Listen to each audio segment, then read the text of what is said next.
பாடல். அந்த பாடலில் இந்த ஞானம் எவ்வளோ சிரமம், ஞானத்தை அடையணும்னா கடவுள்கிட்ட எவ்வளோ நம்பிக்கையோடு இருக்கணும், கடவுள்கிட்ட எவ்வளோ உரிமையோடு கொண்டாடணும், எவ்வளோ உரிமையோடு கேட்கணும். அப்போ உரிமையோடு கேட்கும்போது ஒரு நாள் இல்லைனாலும் ஒரு நாள் கடவுள் நமக்கு கொடுப்பான் அப்படின்ற நம்பிக்கையோடு அந்த பாடலில் அவர் சொல்கிறாரு. அந்த பாடல் நீங்கள்லாம் தெரிஞ்சுக்கினீங்கன்னா அந்த ஞானம் எப்படிப்பட்டதுன்றது புரிஞ்சுப்பீங்கன்றதுக்காக சொல்கிறேன். ஓங்கார சூத்திர சதானந்த வாரியில் ஓர் எழுத்தாயான பரனே. இறைவன் எப்படி இருக்கிறான் அப்படின்னா ஓங்காரமாக இருக்கிறான். ஓங்காரம்னா என்ன? சப்த வடிவார். உலகத்தில் சப்தம்னு ஒன்று இல்லைன்னா உலக இயக்கம்னே ஒன்று இருக்காது. மனிதனுக்குள்ள சப்தம்னு ஒன்று இல்லைன்னா மனித இயக்கமும் இருக்காது. அப்போது அவன் ஓங்கார சப்த வடிவமாக இருக்கிறான். சப்த வடிவமாக மட்டும் இல்லை, சூத்திரமாக இருக்கிறான். அந்த சப்தம் எப்படி வருது, எங்கேருந்து வருது, யாராலும் அறிய முடியாத ரகசியம். சூத்திரம்னா ரகசியம், ரகசியமாக இருக்கிறான். சதானந்தவாரி. நான் ஏற்கனவே சொன்னேன், சிவமும் சக்தி இணைஞ்சு தான் உலகம். பூமி அம்மாலாக இருக்கிறா, சக்தியாக இருக்கிறா, ஆகாயம் சிவமாக இருக்கிறோம். ரெண்டும் இணைஞ்சால் தான் உலகம். ரெண்டும் இணையாத தனியாக ஆகாயம் இருந்தாலும் யூஸ் இல்லை, பூமி இருந்தாலும் யூஸ் இல்லை. அப்போ இரு பொருள் இணைஞ்சால் தான் செயல். அந்த இரு பொருள் இணைஞ்சு சக்தியும் சிவமுமா இந்த உலகத்தில். அது எப்படி இருக்குதுன்னா பிரகாசமாக இருக்கிறாள் அம்மா. அதனால் சொல்கிறாரு, ஓங்கார சூத்திர சதானந்த வாரியில் ஓர் எழுத்தாயான பரனே, ஓரியாய் நீ எனக்கு 5 எழுத்தை ஒரு செவியில் ஓதி வைத்தவன் அல்லவோ. இறைவன் என்ன பண்ணுறான்? ஏகனா ஒரு எழுத்தாகவே இருக்கிறான்.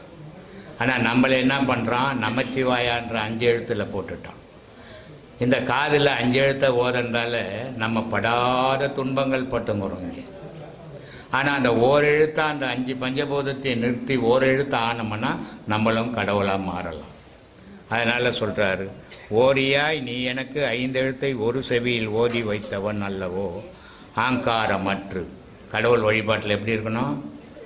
நான் தான், என்னால் தான் முடியும், நான் தான் செய்வேன் அப்படின்ற அகங்காரம் வரக்கூடாது. அதனால் அகங்காரமற்று, சுகமற்று. கடவுளை கும்பிட்றேன், எனக்கு ஒரு சுகம் கிடைக்கும், அதனால் இந்த வழியில் போடுறேன். கடவுளை கும்பிட்றேன், எனக்கு சொத்து கிடைக்கும், அதனால் இப்படிலாம் வச்சுக்கினீங்கன்னா கடவுளுக்கும் உனக்கும் தொடர்பே கிடையாது அப்படின்றது சொல்கிறார். ஆங்காரமற்று, சுகமற்று, துக்கமற்று, ஐம்புலன் பாசமும் அற்று. ஆகாசம் கிடுகிடு என்று இடி இடித்து அமிர்தமழை ஆராதாரத்தில் பொழிய. ஆகாசம் கிடுகிடுன்னு இடி இடிக்கணுமா? எப்படி இருக்கும்? தலை அதிர்ந்து போயிடும். என்ன செய்யணும்னு உன்னால் முடியாத போயிடும். ஆனால் அப்படி இடித்து அந்த இடியை நீ தாங்கி நிற்கணும். அப்போ அமிர்த மழை 6 ஆதாரத்தில் பாயுமா. அப்போ அவ்வளோ சிரமப்படணும். அந்த 10 ஓசைகளையும் நீ கேட்கணும். அப்போ தான் ஞானம் பிறந்ததுன்னு அர்த்தம். அதனால் சொல்கிறாரு, ஆங்காரமற்று, சுகமற்று, துக்கமற்று, ஐம்புலன் பாசமற்று, ஆகாசம் கிடுகிடு என்று இடி இடித்து அமிர்தமழை ஆராதாரத்தில் பொழிய. ரீங்கார நாத மணி விந்துக்குள்ளாகி இரவுச்சி புருவ நடுவின் ரதி மன்மதன் போல் விளையாடுவதை கண்டு ராகமிட்டு உனது முன்னை. புருவ மையத்தில் ரதி மன்மதன் விளையாடுற மாதிரி சக்தி சிவம் விளையாடணும். தெய்வ பக்தி அப்படி இருக்கணும்டான்றான். சும்மா ஏதோ போய் சினிமாக்காரங்கிட்ட விசிட் அடிக்கிற மாதிரி நான் சாமி கும்பிட்டேன் 10 வருஷமாக சாமி கும்பிட்டேன், 20 வருஷமாக சாமி கும்பிட்டேன்னு சொல்லி நம்ம ஏமாற்றின்னு இருக்கிறோம். கடவுள் வழிபாடுன்றது அவ்வளோ கடினமானது. அவ்வளோ கடினமாக அதில் போனீங்கன்னா தான் அடைய முடியாத, யாரும் அடைய முடியாத பொருளை நீ அடைய முடியும். அதுக்காக இதெல்லாம் சொல்கிறாரு. அப்போ ரதி மன்மதம் போல் சிவசக்தி பூர்வ மையத்தில் விளையாடணுமா, பொட்டு வைக்கிற சுழ்முனையில். இரவுச்சி புருவ நடுவின் ரதி மன்மதன் போல் விளையாடுவதை கண்டு ராகமிட்டு உனது முன்னே நீங்காமல் நின்று உனது திருவடியினை மகிழ்ச்சிப்பது எக்காலமும். அந்த நேரத்தில் நான் உன்னை விட்டு நீங்காமல் உன்னுடைய காலடியே நான் பார்த்து நிற்கணும். அப்படிப்பட்ட பக்தி எனக்கு வேணும் அப்படின்றார். சொல்லிட்டு சொல்கிறாரு,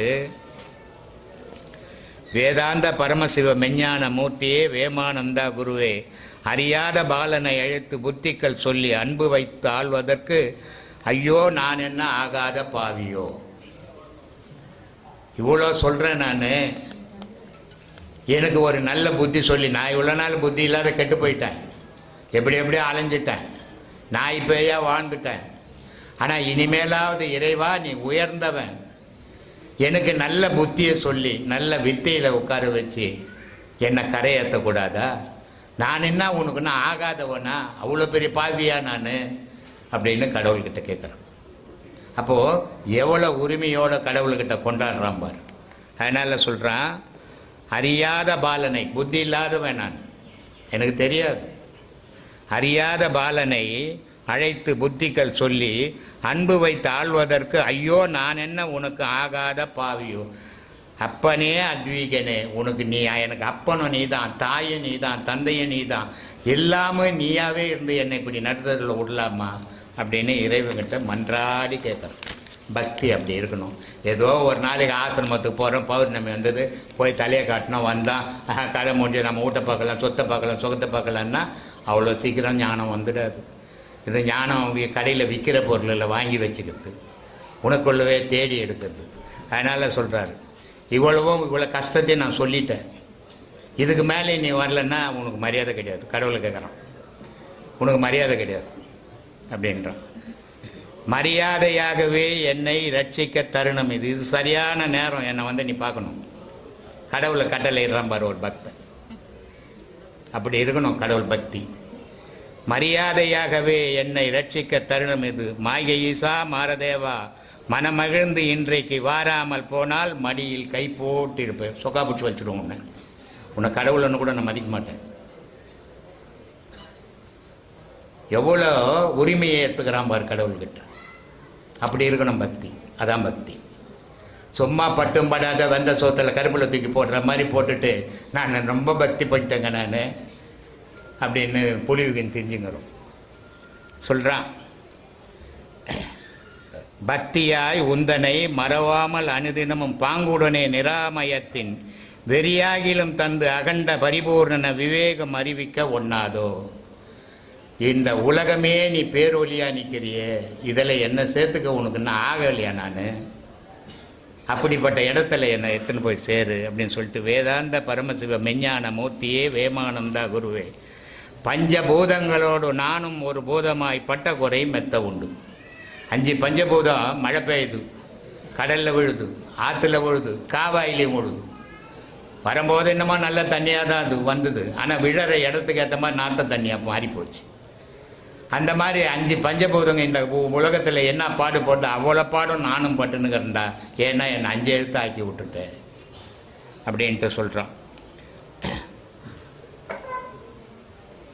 பஞ்சபூதங்களோடு நானும் ஒரு பூதமாய் பட்ட குறை மெத்த உண்டு, பட்சமுடன் கேட்பாராகில் சொல்ல கேளும். மரியாதையாக சொல்கிறேன், கேட்டுக்கோ. யாருக்கிட்ட? கடவுள்கிட்ட போய் கேட்குறான் பாரு. எப்படி மரியாதையாக சொல்கிறேன், கேட்கலன்னா மரியாதை கெட்டு போடும் அப்படின்றான். பட்சமுடன்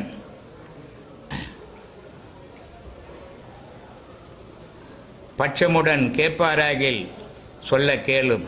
பரமனே பரமயோகியே, சஞ்சல படுகுழில் கர்மமே என்று எண்ணாமல், இங்கே தான் யோசிக்கணும், சஞ்சல படுகுழியில் கர்மமே என்று எண்ணாமல் சந்தோஷமாய் விழுந்து, பாவப்பட்ட வாழ்க்கை வாழ்ந்துன்னுக்கிறேனேன்னு நினைக்காம சந்தோஷமான வாழ்க்கை நான் அதில் விழுந்துட்டேன் நான். அதனால் சொல்கிறாரு, சஞ்சல படுகுழியில் கர்மமே என்று எண்ணாமல் சந்தோஷமாய் விழுந்து சத்திய நிலை இன்னதென்று அறியாமல் மூடனாய் சகிக்காமல் அன்று கெட்டு கொஞ்சமாகிலும் உனக்கு அஞ்சலிகை செய்யலையே. நான் உன்னை சரியான முறையில் நான் வழிபடவே இல்லையே. ஆனால் நான் சொல்லின்னுக்கிறேன், உன்னை என்ன மாதிரி வழிபடுறவுன்னே உலகத்தில் இல்லைன்னு சொல்லி ஏமாற்றின்னுக்கிறேன் அப்படின்னு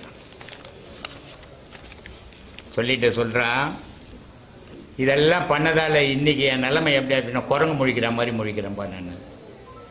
குரங்காய் முழிக்கலாச்சே, கோணாமல் வந்து எனக்கு உயர்வான வழிகாட்டி கோரிக்கையின் படிக்கு வெஞ்சினம் மறந்து இந்த நம்ம போட்ட சண்டையெல்லாம் மறந்துடு, நம்ம சிநேகமாக ஆயிடலாம், நீ நான் ஒன்று தான் வந்துடு அப்படின்றார்.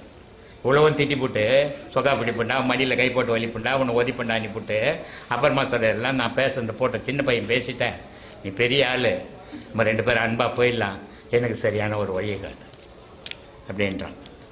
வெஞ்சினம் மறந்து மகராஜா கம்பீரன் போல் வித்தைதனில் உட்கார வை, வேதாந்த பரமசிவ மெஞ்ஞான மூர்த்தியே வேமானந்தா குருவே, எத்தனை பயந்து அடிமை சரணம் என்று அழுதாலும் என்மேல் உனக்கு கருணை எல்லளவும் இல்லாதது விதிவசம் இது என்னவோ, எப்போதும் ஒரு திட்டமாய் இத்தனை கொடூர குணம் ஏன் சித்த விலாசனே, இவ்வளோ கத்துறேன், இவ்வளோ அழுதுறேன், உன்னை வாழ்த்துறேன், உனக்கு ஏன்டா இறக்கமே இருக்க மாட்டேங்குது, இவ்வளோ கொடூரமானவனாக இருக்கிறேன் நீ. நான் கிளாஸில் சொல்லியிருப்பேன், கடவுளை விட கொடூரமானவன் யாரும் கிடையாது, கடவுளை விட குழந்தையானவன் யாருமே கிடையாது. நீ எதுவா அவனை நினச்சி வழிபடுறியோ அவன் அதுவாகவே இருப்பான். இதான் இங்கே சொல்கிறான்.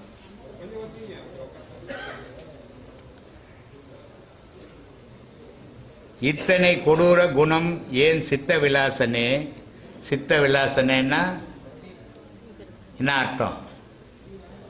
கடவுள் என்னவா இருக்கிறான்னா அறிவாகவே இருக்கிறான். சித்தம்னா அறிவு, கடவுள் அறிவாகவே இருக்கிறான். நம்ம 5 பஞ்சபூதமாகவே இருக்கிறோம். உண்மையே தெரிஞ்சிக்காமையே வாழ்ந்துட்டோம் உலகத்தில். சஞ்சல படுகொழில் ஒருவன் தெரியாமையே சந்தோஷமாக அதில் விழுந்து விழுந்து மடிஞ்சுன்னு இருக்கிறோம். சொல்கிறான், இரவு பகல் அச்ச மர முச்சந்தியில் 10 வித இங்கீத சங்கீதம் குயில்கள் கூவ. புருவ மையத்தில் ஒரு ஞானிக்கு 10 வித ஓசைகள் கேட்கணும், தசநாதம் கேட்கணும், அவன் தான் முழு ஞானி ஆக முடியும். அது கேட்க முடியாதவனுக்கு ஒரு சத்தம் 2 சத்தம் வரும், அவன் முழு ஞானி ஆக முடியாது, ஆகிறதுக்கு வயசு இல்லை. 10 விதமான சத்தங்கள் கேட்கணும். அதனால் சொல்கிறான், இரவு பகல் அச்சமர முச்சந்தியில் 10 வித இங்கீத குயில்கள் பாட, முக்தி என்ற சபையை மோட்சம் என்ற வைராக்கியமாய் முத்தமிட்டு அணைவதற்கு முட்டாளை ஆட்கொண்டு மெய்ஞானம் அறிவித்து மூக்கு நுனியில் சதமாய் வத்தியில்லா மணிவிளக்கு அவியாமல் எரியவே வரம் அருள வேண்டும். மூக்கு மொனைன்னா இது இல்லை, இது அடிமொனை, அடி மூக்கு மொனை இது. இங்கே வத்தி இல்லாத விளக்கு எப்பவுமே எரியணும், அணையாத. அப்படிப்பட்ட விளக்கு எரிஞ்சதுன்னா நான் கடவுளோட கூடி வாழ்ந்துனுக்கிறேன்னு அர்த்தம்.